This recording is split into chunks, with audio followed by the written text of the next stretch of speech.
right, welcome back to Campaign Live Streams. I'm Dr. Casey Whitener, your U.S. Senate candidate from South Carolina. And this series, the Loaded Dice series, is all about corruption. Last week, if you were here, we talked to our friends up in Fort Mill who are combating SILFAB, the Move SILFAB team. They're fantastic. I was glad to get to spend time with them on Wednesday night and again on Thursday.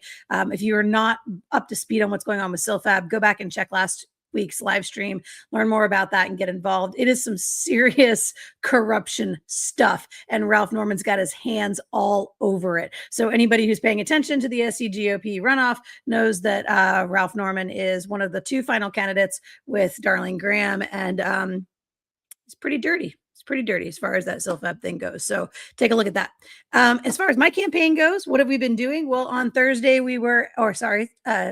Thursday, we were in Fort Mill for our SILFAB conversation. Glad to meet some cool libertarians from that area. Shout out to Jen Williams, who joined us on Saturday at the York County, South Carolina Libertarian meeting in Rock Hill. So I was glad to get to bring a couple of new libertarians. Well, they've been libertarians for a long time, but they're new to us. Bring them to the York County meeting and see our chair of York County, Matt Baxley, on Saturday afternoon. Then on Sunday, we had a Low Country candidate meet and greet with Bill Reside, Melissa Kuchar, and myself. Had a great turnout there. As a matter of fact, we had 4 people at least that had just heard about me on Instagram and Facebook and decided to show up and meet me in person. So I love getting to meet those guys. That was Ted and Renee and also Pam, and Pam brought a friend.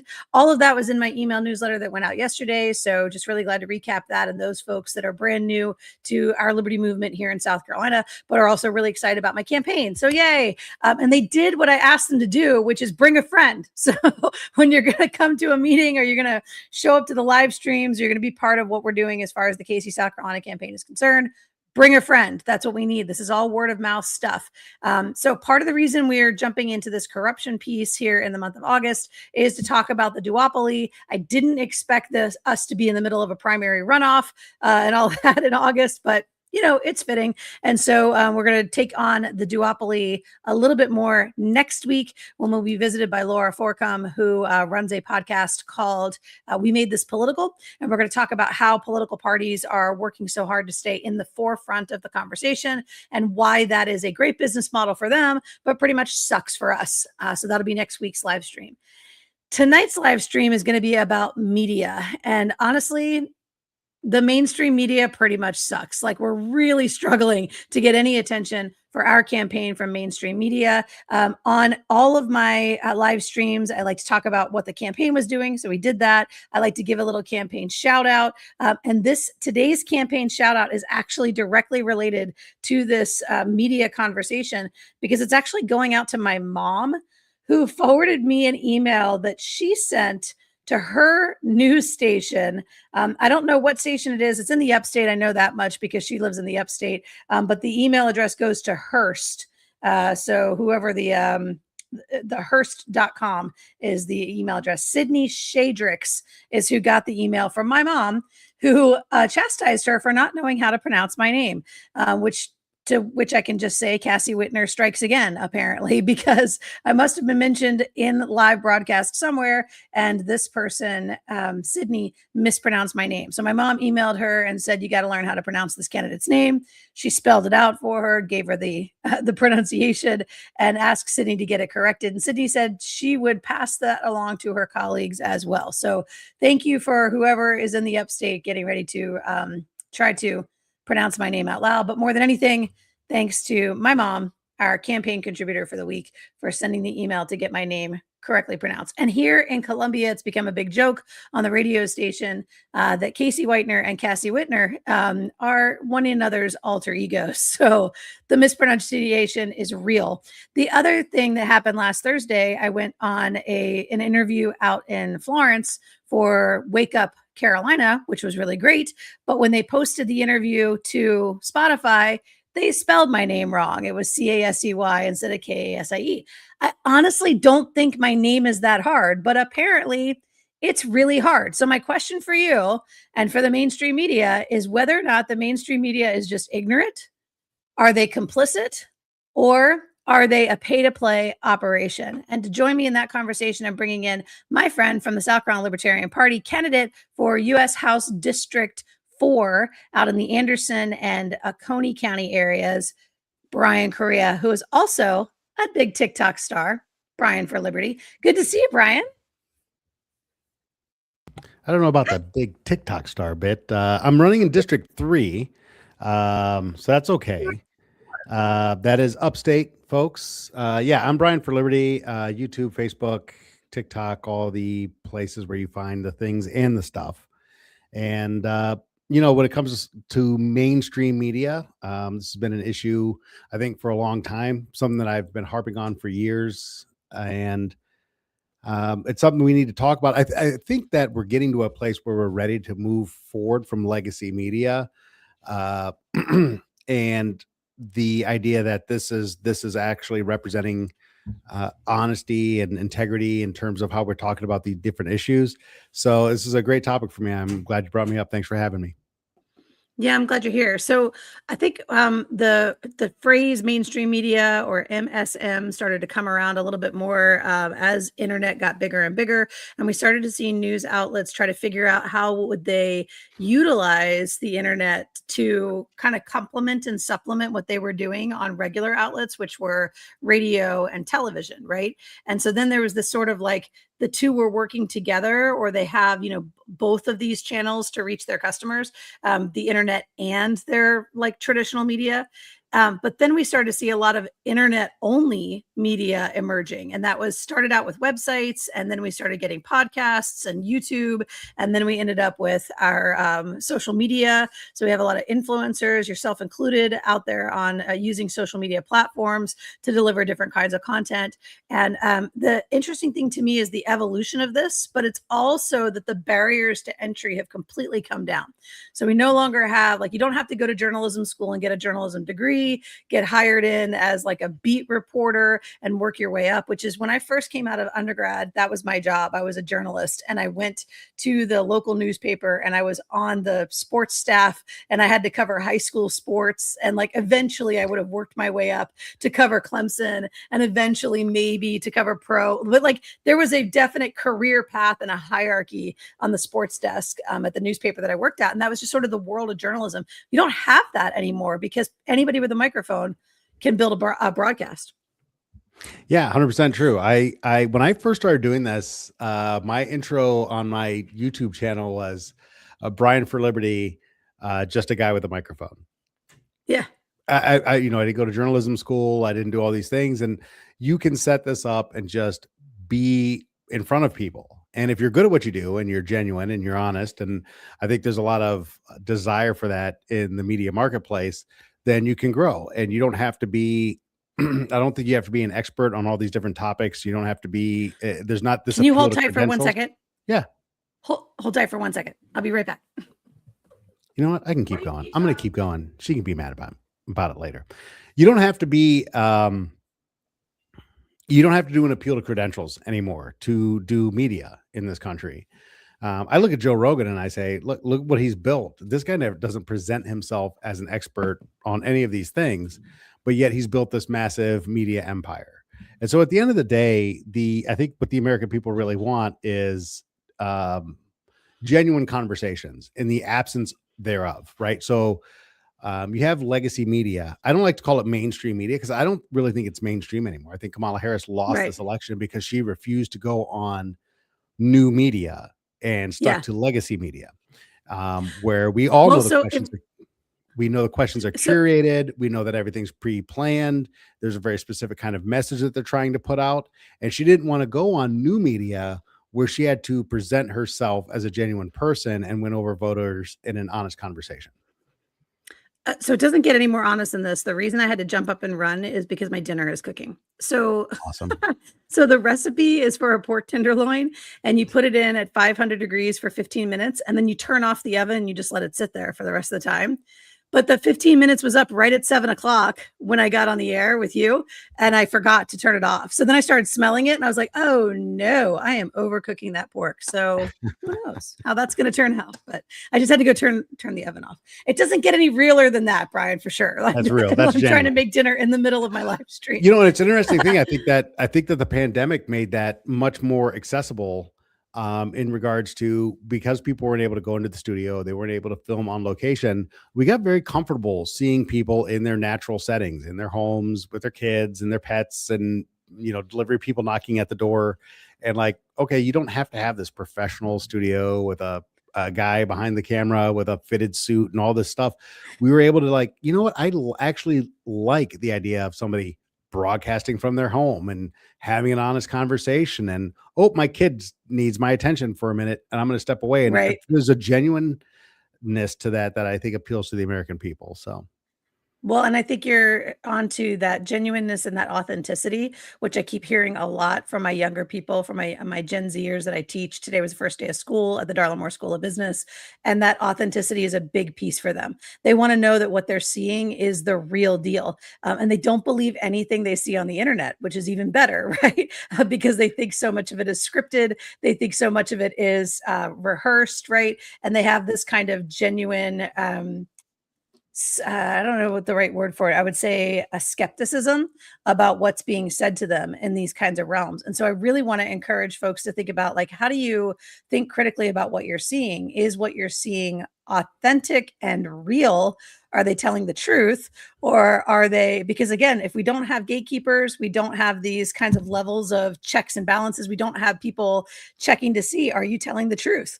Is what you're saying real and true, right? Is it accurate? And I think that's part of the detraction from a lot of this, is that there's a lot of people out there that are just spewing into a microphone and they're not saying anything real or true.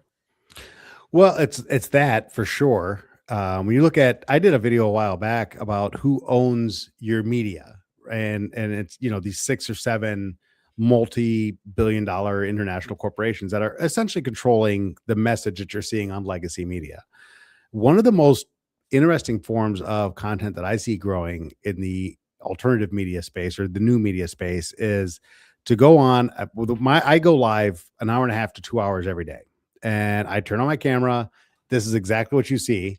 I go live. I do like an opening rant. I don't even want to call it a monologue. Usually I'm mad about something, so I'll rant about that for about 20 minutes, and people will line up and they want to come in and talk to me about it. And I don't have a producer. I don't have any pre-planned questions. I don't have any of that stuff. And I'll just click on the next name in the queue and bring them up, and we'll have a conversation. And that's a real human exchange, as opposed to the pre-scripted, pre-formatted way in which we're fed media through the legacy sources. And I think that Right. interacting with people one-on-one in a genuine manner, and doing this crazy thing that politicians and people running for office and even media pundits never want to do, which is like, well, I don't know a lot about that. Why don't you tell me more? And learning from your audience members and exchanging ideas with people in the public, it's just not something that's well suited to legacy media. And I think that's why a lot of young people are turning to new media. Yeah, it's the format, when you think about, I'm on the radio here in Columbia on in the mornings, right? So every morning except Thursday from 7 to 9.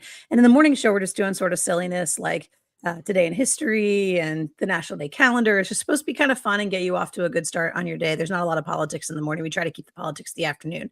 The afternoon drive, people can call in. And the callers that call in, there's typically the same sort of usual suspects. There's the same 30 or so callers that call in pretty much every show, and they've got their opinions. They're going to say what they need to say. And in some cases, Kevin Cohen hosts that show. He'll argue with them, he'll fight with them, he'll counterpoint with them or whatever. But I mean, it's still a telephone conversation. It's not eyeball to eyeball. Like right now, you and I can see each other. I can see your expressions. I can see your posture. I can respond to you in a way that's a lot easier than sit up straight. Right. Versus like when we're just on the phone, and I can maybe tell by the tone of your voice, but it's a little bit harder to get the nuances out in the conversation. And of course, because it's on radio, which is advertiser supported, there are specific breaks for those advertising breaks that cut conversations short. And always, as the broadcaster, you're in charge. Like you can always hang up the call. I can always end the live stream. Like as the broadcaster, it's always sort of my studio that people are in. but it gives us a chance to really interact in a face-to-face way that I think I'm with you. It feels a lot closer. It feels a lot more personal, and it feels more accessible than our traditional media has been for a long time. 100%. And I think the other part of that is that they also know that there's not a billionaire behind the scenes here. There's not a big corporate structure behind the scenes here. This is me in my house with an iPhone and $100 microphone that I bought, Yeah. right? Out of my own, and I'm just getting on here and expressing my beliefs, and I'm willing to have those challenged in a public place. And I think that um there aren't enough people running for political office who are willing to do that. It's very important from a media perspective to present yourself as the person who has the answer to all the problems, Yeah. and that's what they want. That's the presentation that they want. They want the journalists to present themselves as experts. They want the politicians to feel like they have the answers to all the questions. We're going to do this all in 30-second sound bites. Hey, Hmm. we have a population of 350 million people. We have a $27 trillion annual GDP, I think, something like that. 20% of that is healthcare. How would you solve that problem? You have 30 seconds, go. Yeah. Well, you can't answer that question in 30 seconds. I think everybody knows you No. can't answer that question in 30 seconds. I want somebody to come up and ask me a question about healthcare, and for me and this person to be able to exchange back and forth here. Let's talk for 20 minutes to an actual voter for 20 minutes and let them ask me questions and poke holes in my own ideas and go, you know what, and be able to admit that, maybe, hey, maybe I didn't think about that. It's a good point you brought up. Here's how I would address that. And, I'm going to get back to you on that. And let's have a live, actual conversation that's substantive. That's pretty good. Over the course of an extended period of time. And it might be a little boring. And I think that that's okay, because I think real and voters who want to be informed want to have those kinds of conversations. And I think we look at the way that they run debates and the way that they limit the stage and all the things that they do to curate the information that you're getting is very much designed to make you think a certain way and to make you think in a very binary platform of X or Y, as opposed to let's have a free flow conversation where we're actually exchanging ideas and addressing issues in the long form in which they deserve. Well, there's a kind of polish to it, right? And a kind of professionalism on the production side that makes people think these people are competent because they're polished. They're competent because they are presenting themselves in a way that looks like they know what they're talking about. But I think if you watch the debates last night, there was some, and she's being horribly raked over the coals for it today. There were some candid moments from Darlene Graham saying, "That's not my forte. I don't know that." Right. And The people foreign really policy thing. giving, but really saying to her, like, you have to know this or we're not going to elect you. I'm like, come on, please. Come on, please. How much did Lindsey Graham know when he got elected 30 years ago? Like, he might have come across as a more, and I don't know, because I didn't see any interviews with him back in the day. But I mean, when we think about who you're choosing to represent you, who you're choosing to do the job, how do you measure their competence to do the job is really what we're trying to do. And in the past, that legacy media has been the polished package is the measure of competence. Can they answer quickly with a soundbite that sounds like they know what they're talking about, even if that soundbite is just rehearsed theater? And that was to your point about Kamala Harris and in the interviews that she was in, it wasn't coming from a place of substance and thought and real engagement. It was coming from a place of reading the script. Just read the script and you're going to Right. get, you're going to sound competent. You're going to sound like you know what you're talking about, whether you do or not. There's a great scene in one of my favorite movies called The American President. You guys are going to make fun of me for this because it's a No, I romantic love that comedy. movie. It's so great. I love It's a that rom movie. com. But there's a scene where Michael J. Fox is arguing with the president in the Oval Office, and they're talking about the American people's thirst for leadership.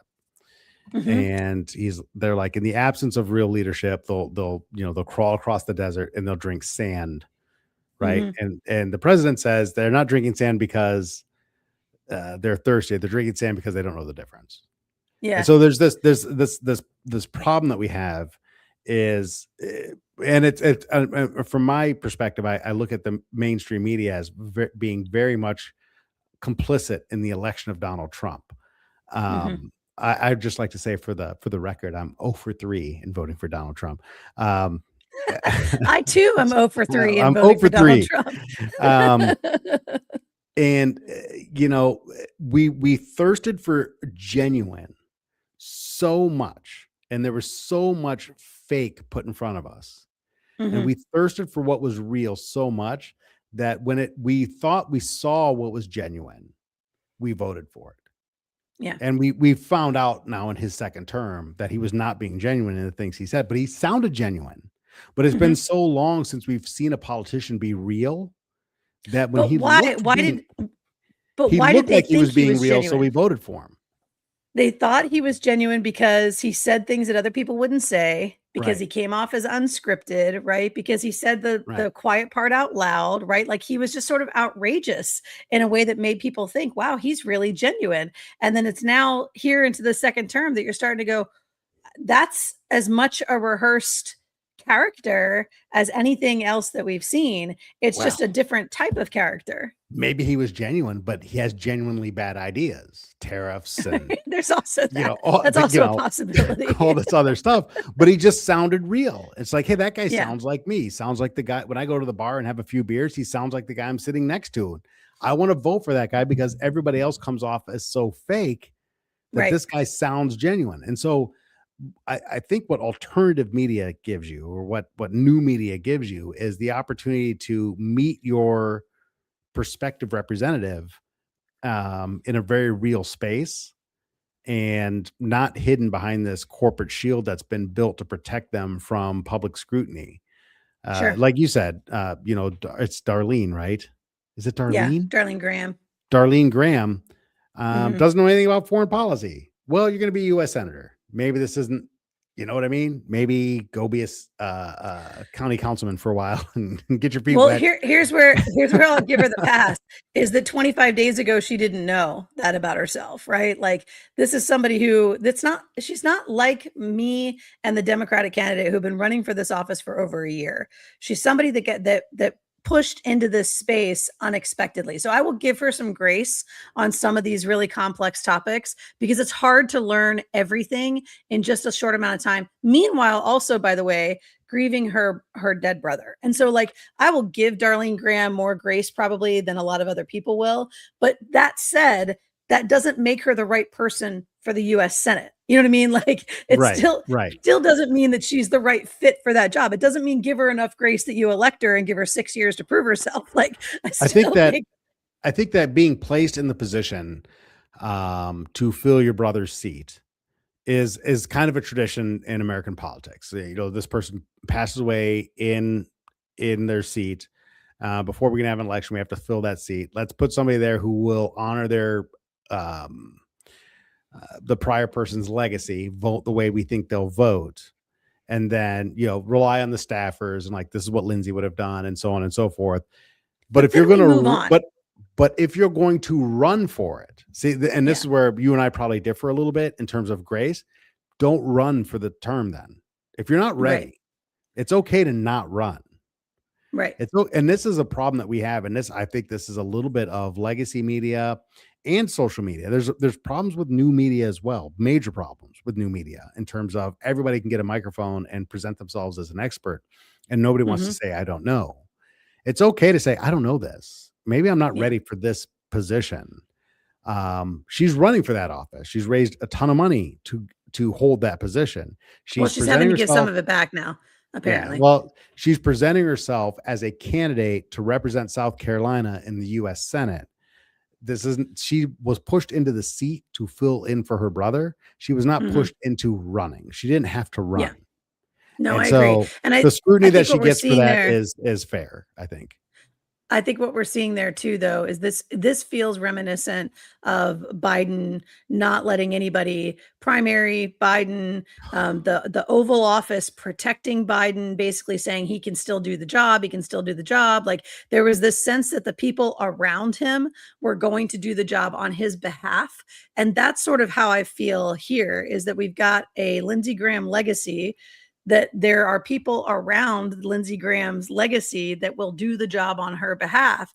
And that's not good enough. It's just not. And so all that to say, because really the topic of tonight's show is supposed to be about mainstream media, but the mainstream media in this case for Right. me, or the media in general in this case for me, is complicit in this, because what it's doing is it's pushing forward a narrative that was designed by this office to secure this office for the person that they want, not necessarily the person that South Carolina voters want, but the person that this office wants, or that this Right. party wants, or that this president wants. Well, I think that you could say the same thing about the Biden presidency in general. Let's say the last 2 years of Biden's presidency. It's very hard to argue that the media wasn't complicit. You can't tell me that you're an experienced journalist who's interviewed presidents, heads of states, congresspeople, senators, and you Mm-hmm. don't recognize in that interview that this person is obviously diminished. Struggling, And yeah. yeah, you have Joe Scarborough who goes on MSNBC and says this is the sharpest Joe Biden ever. This is as Right. sharp as he's running circles around his cabinet, and he's as sharp as you could possibly imagine. And then the day after the debate, the disastrous debate, he's like, he's got to go. Well, Well, are you not sharp enough to pick up on the fact that this is not the president you thought he was, or is the media complicit in trying to push forward a particular narrative to keep him in office and preserve that until the next election? so is And I this a think that a lot problem of with the trust was lost business there. model? I mean, is this a problem with the business model? Are we thinking about, like, if you are NBC or CBS and you do real reporting or true reporting on what you're seeing and what you're witnessing, you're going to lose access. I mean, we saw this in Trump's first term. We saw it at the beginning of his second term, where if people said the things or did the things or asked the questions they didn't want to address, they were kicked out of the White House briefing room. Like, Right. so we have seen where your access gets, and then if you don't have access, you can't broadcast a report on it. And if you can't broadcast a report on it, then people are tuning into your competitors. Is this a business model, or is this a way that the people in power are manipulating the media itself? Well, it's a little from column A, a little from column B. So there's obviously one of the things you have to. I've brought this up before on my live streams is that Trump is incredibly profitable for CNN, for MSNBC. He's incredibly profitable, and I have to sell ad space. And if I put out Mm-hmm. a bunch of anti-Trump stuff, I know I'm going to get the viewership. That for 4 years they kept his political career alive. They didn't do Mm-hmm. that because it was worthy of being kept alive. They did that because talking about Trump gets eyeballs on the screen, and then I can Right. sell ad revenue. So there's a problem there. And I think that when we look at, so going back to what this whole thing was supposed to be about, right, which is media bias and corruption in the media, um, the Libertarian Party and third party candidates in general don't get the attention because it's hard to sell ad revenue against a candidate that is not as popular, not as controversial as the two mainstream candidates. Right. Dividing that controversy up amongst multiple groups dilutes the tension in the room, and so Mm-hmm. intention and controversy and conflict sells media, and so it's very important to keep that as concentrated as possible. The other problem I think that we have is that the airwaves and broadcast media is supposed to be, and the reason we have an FCC in the first place is because this is supposed to serve the public interest. That's why we have an FCC. People forget about this. Right. We have a regulatory body saying the airwaves belong to the people and it needs to serve the people. Well, Yeah. how is it serving the people? How is it serving 350 million Americans, 150 million plus odd voters, or 140 plus odd million odd voters in the last election by diluting the message down to two candidates and making sure that nobody else gets to speak their piece? They're obviously selling out what would be in the best public interest, which is to hear as many opinions as possible in order to preserve the revenue of selling the public airwaves back to the public. So that's a real So problem. there's two parts to that. The first is when they were first given access to the public airwaves, they were told they have to broadcast a half hour of news every night. And so they had to, but they're compelled to do a nightly news broadcast. That's how ABC, CBS, NBC has access to the airwaves. And so then the bad thing there is they didn't tell them, and oh, by the way, you can't sell advertising in that half hour. right? Like they didn't say to them, and you can't profit off it. And so they started profiting off it. And the second thing is, once the pharmaceutical companies were able to run advertising, then they ran advertising during those news shows, and now that has handcuffed a lot of our media as well. You never see reporting of drugs that don't work, of people who've overdosed, of like massive expenses. Like there's all the negative bad side of the pharmaceutical industry is never on these media broadcasts, because they'll lose their pharmaceutical advertisers if they do, right? JD Vance mentioned that when he was on Joe Rogan. I mean, that's a well-known sort of, everybody understands that the pharmaceutical industry through their advertising is buying media silence on the bad things that are going on in that space. So I think those two things combined, meaning like it is a bad business model. It's supported by advertising. They need the eyeballs, so they're going to do whatever they have to do and whatever they have to say to get the eyeballs and get the attention. But the same business model exists in alternative media as well, because we also have people who are doing podcasts, who are doing live streams, who are on YouTube, wherever they're on. I mean, we're on Twitch right now, so like all the places, and they too need eyeballs. They too need attention in order to generate ad revenue.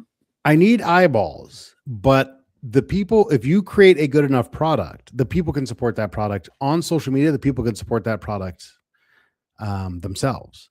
Here's my Venmo. Here's my Cash App. Gift me if you want to see me. And when it comes to AdSense, so like when you're doing Google or YouTube or something like that, AdSense doesn't really care what you're talking about. They care about eyes on. I don't have to sell to get AdSense money. I just have to have an audience. That's exactly my point, because you can say anything. You can be as outrageous as you want. You can spread all the lies. Yeah. I mean, this is where we saw who's the Alex, what's his name, with the media, the InfoWars guy, right? The water's turning the like day. You don't believe that? He made a crazy amount of money with these outrageous claims, right? But that's because all he needs is eyeballs to sell advertising. Yeah, and those eyeballs maybe aren't the most discerning in terms of the content that they're hearing. They're accepting everything they're seeing as if this is a media outlet that can be trusted. I hear what you're saying. I think the problem that the slippery slope that you walk on there is that at the end of the day, new media is a market-based system as opposed to an owned system. This is the marketplace. It's everybody can grab a microphone, turn on a camera, and talk. And I don't want, and as a libertarian, I'm sure you don't want either. We don't want any form of governmental control, censorship, anything. That everybody should be able to. At the end of the day, like every single other aspect of the marketplace, whether it's healthcare or food or the automobile you buy or the business you choose to engage in, whatever business you're engaging in, at the end of the day, if you want a free press, if you want a free market, then at some point there's an onus on the consumer of that to discern what they believe to be true. I think that one of the problems that we have, and I'll circle this back to the Libertarian Party specifically. I think one of the problems that we have is because we're libertarians and we believe in kind of an absolute individual autonomy and individual liberty and personal freedom. I think we practice a lot of our politics in the exact same way. And so as opposed to being a fist, we're a bunch of individual fingers. And so we haven't built something strong enough to penetrate that yet, where you have a state, be it a state party or a national party, where all these different entities go off and they create their own messaging. I believe in the libertarian message. I believe in who we are as a political party. But we want to practicing libertarianism in the media space isn't particularly great. We need to focus our energy on specific messaging to the people, to give them that message so that we can break through all of that noise. I think you're doing a nice job with your social media, but I look at your campaign and Bill's campaign and my campaign, and I'm like, we have all these different campaigns running and they're all putting out their own message as opposed to a singular thing. So from the libertarian perspective, anyway, I would say some consolidation of how we do our messaging would be great. As far as the media in general is concerned, I think there's a lot of young people. I had a great conversation last night on my live with a guy talking about the educational system and whatnot. I think people are starving for genuine conversation. The two most popular forms of content right now are short form video content for the short Mhm. attention span people, and Right.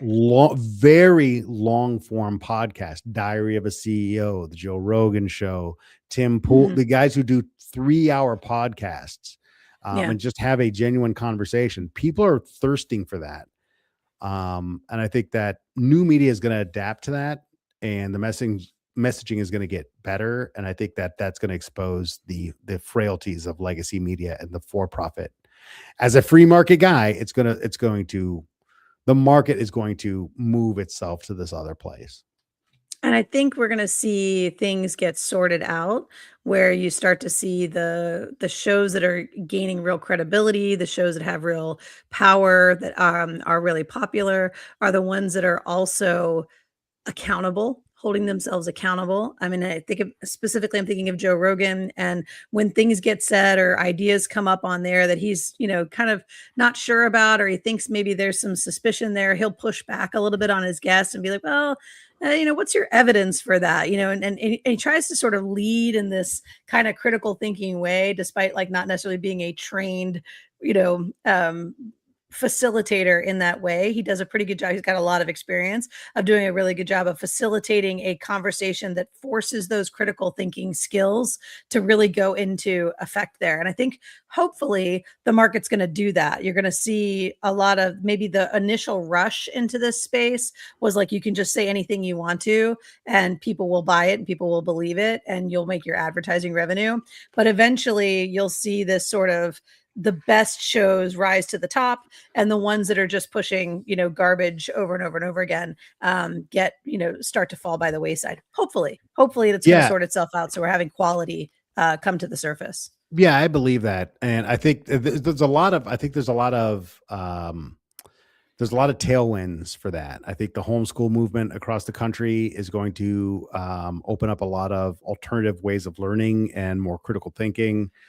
I think that people are tired of, as a libertarian, we've known this for a long time. People are tired of this binary way of thinking. You're a Democrat or a Mm, Republican. We have more and more people identifying as independent in this country.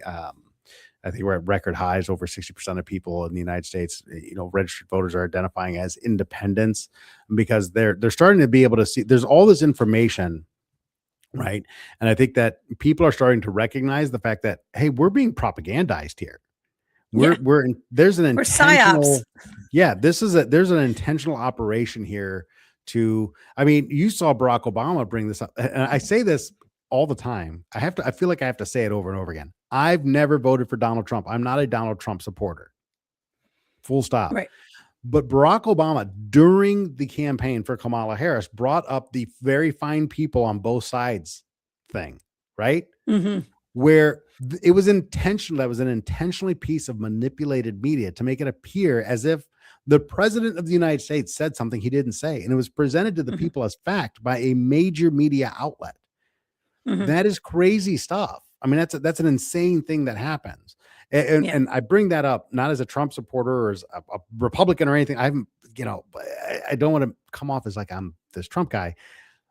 It's just to me such a blatant, out in your face, like, we're just going to lie to you and Right. hope that you don't do any investigation. And I think people are souring on. I think you look at 2020 and all the stuff that went on there, and I think you look at this stuff and it's like we're just being lied to all the time. And I don't think Yeah. legacy media has been done a very poor job to adjusting to the fact that people can check them now in real time. Hmm. Like right now, I can fact check what you're saying, and they haven't Yeah. adapted to that. Yeah, I don't think you're wrong at all. As a matter of fact, I think you're on the exact right page. So we need to do this again. This is definitely a longer interview than I expected it to be, but we just got talking, and I get so excited when I get to spend time with you. So thank you, thank you for being here Absolutely, I'm and glad being part of this. I could step in. Well, I have to have you on my TikTok, Yes, we'll have to figure out how to make for that work. sure. And I'm live um, almost every night. We got to get you out. Okay. And yeah, so I appreciate you being here. I appreciate you being part of this. And of course, I appreciate you running social media stuff for the South Carolina Libertarian Party. We're making strides and we're getting a lot of attention. And I know a good bit of that is in part to what you've been doing and the efforts Well, you've thank been you very putting much. forward. So thank you for that. I All right, I'm appreciate gonna it. let you go and I'm gonna finish this up. And don't feel like you have to stay around backstage. You go do your live stream and I'll see you sometime soon. All right. Have a great night. Thanks for having All me. right, see you, Brian. Okay, so the bottom line of this whole conversation is about this traditional media. And here's the challenge that we have with all of this media. We need exponential access. So we need to be able to reach a million people with this campaign. I've got to be able to talk to as many people as I possibly can. And those traditional outlets on TV, on radio, they have that audience. They have access to that many people. And so what ends up happening is they put forward the information that they feel like that audience needs to know. And unfortunately, they're leaving me out. They're leaving me out every time. WIS did it again tonight. I had to tweet to them and say, you did it again. Every time you mention the South Carolina GOP runoff for Lindsey Graham's position on the ballot, the ending line for them will be, this person will face, and then they say the Democrat on November 3rd. It's not just the Democrat, okay? This is a four-way race. There is a Constitution Party candidate. I'm already on the ballot, and we have the Democrat, and we're going to have this GOP person. So it's important that we try to figure out why they're leaving folks out, but mostly they're leaving us out because, and this is just my suspicion, if they were to mention me, those advertising dollars from the big parties may start to find their way elsewhere. It may be, well, if you keep mentioning this other candidate that we don't want mentioned, we're going to find somewhere else to put our money. So let me tell you this. The Post and Courier put up an editorial where they said that this person who comes out of the GOP runoff will be facing the Democrat and, quote, a smattering of third-party candidates, end quote. And it is that exact thing, the editorial staff not mentioning me by name, not mentioning the Constitution Party candidate by name, but a smattering of third-party candidates. That is the reason we will not spend our advertising dollars with the Post and Courier. It is because of that. And when we think about how you can punish these outlets, that's the only way to do it, is to not spend your money with them. And I know that the red team and the blue team are probably doing the same thing. And that means when it comes time to get onto the debate stage, if they invite me, if they try to include me, whoever it is, whether it's SETV or the Post and Courier, or whoever decides to do it, if they invite me, it's very likely that the two major parties will say they're not going to participate, that they're not going to do it because they don't want to be giving credibility to my campaign and to me as a potential contender for this election. So what can we do about it? A lot of what we can do about it is this. It's alternative media. We're on YouTube, we're on Twitch, we're on Facebook right now, getting people to pay attention to that. We're going to chop up this interview and throw those up on TikTok and throw them up on Instagram so people can see that. That is driving attention to the website. That's getting people over there to read more of my content, pay attention to what I'm talking about. And of course, the live events, coming out for the live events and spending time with me, taking t-shirts and bumper stickers and signs and taking pictures of yourself in those t-shirts and posting them on social media. This is backroads campaigning. I'm not even going to call it grassroots because that is the most overused phrase in politics. We're going to call it backroads campaigning. This is how we're going around the major arteries of traffic through the back roads to get to as many people as we possibly can. And we're getting a lot of really good feedback. We're getting a lot of traction, but we've got to get more of it. And the way to do that is to do this media buy that we're currently raising money for. So I never come on here and ask you guys for money, and I'm not going to do it now, but just keep in mind that that's the focus of the campaign right now, is to get ourselves across the finish line with a media buy. And that media buy is going to require some funds. So if you've got it in your heart or in your pocketbook and you think that's something you want to be a part of, let me know, reach out and tag me in social media, send me a message on Facebook, email me, however you want to get in touch with me, and let me know that you want to be part of this fundraising campaign or any ideas that you have to be part of that as well. We'd really appreciate it. Okay. Campaign superstar this week was my mom. If you just tuned in, thanks, Sam. We appreciate you emailing your news outlet and telling them how to pronounce my name so that Cassie Whitner does not strike again in the upstate. We'll be back next week for Loaded Dice. We are talking about corruption this entire month. Thank you for being with us, and I'll see you next time. Oh, hey, one more thing, actually, before I run the last thing. Tomorrow in St. Matthews, we have a meet and greet at the American Legion. That's on all of our socials. So if you're going to be available tomorrow, please come out and be part of the meet and greet in St. Matthews. Be glad to meet you guys in person. Take care. See you soon.